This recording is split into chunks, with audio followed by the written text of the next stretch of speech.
How you doing, Harlan? This is Bill. Hopefully you had a good weekend. I don't know if you listened to the Super Bowl at all last night, but I know I watched maybe 15 minutes of it while we were sitting at dinner, and that was more than enough football for me. I really can't wait till baseball season starts. Um, so I'm reading your list for you tonight. Well, here, hold on. One more thing before I start reading it. We're going to have a lot more games and stuff for you to listen to from the Huskers with softball having just started this last week, the basketball game's finishing up, and then baseball starts next weekend. So I might start playing two games for you a day instead of just one. I may just do like two softball games. The next day I do a basketball and a softball game or something, but we'll see how it comes out with how many games I have. I'm thinking I've got at least 5, maybe 6 games just for the beginning of the week. So now let's just get to your list for the week or for the day. We'll start off with Hee Haw from 1979. And then we have an episode or a show, Wild Horses documentary. Next will be Laugh It, All About Winning, documentary on a uh, horse jockey. Then it will be Here I Stand, The Life and Legacy of Martin Luther movie. Next, we will have 2 episodes of Highway to Heaven.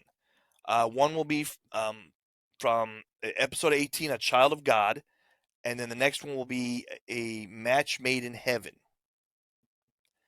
Next will be a Western audiobook, Chip of the Flying U, followed by the movie On Golden Pond. Then next it is a breakdown of the Husker football program from 1890 all the way till 2001. It's called Husker Century. There's 3 different parts for it, but we'll only really need to tell you once. You'll know when you hear it start playing again, they're talking about football.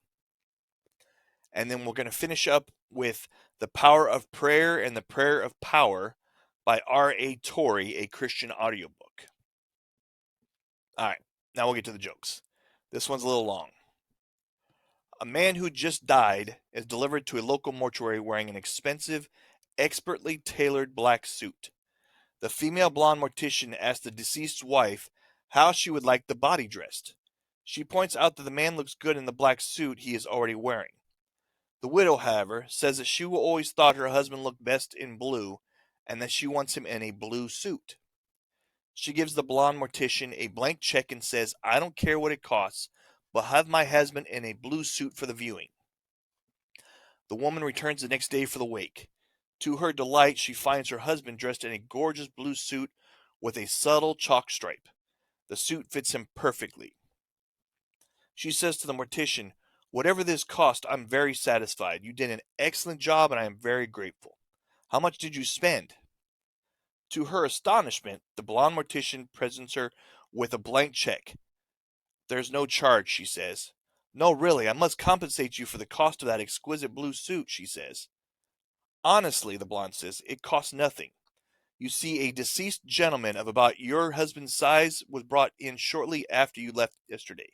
He was wearing an attractive blue suit.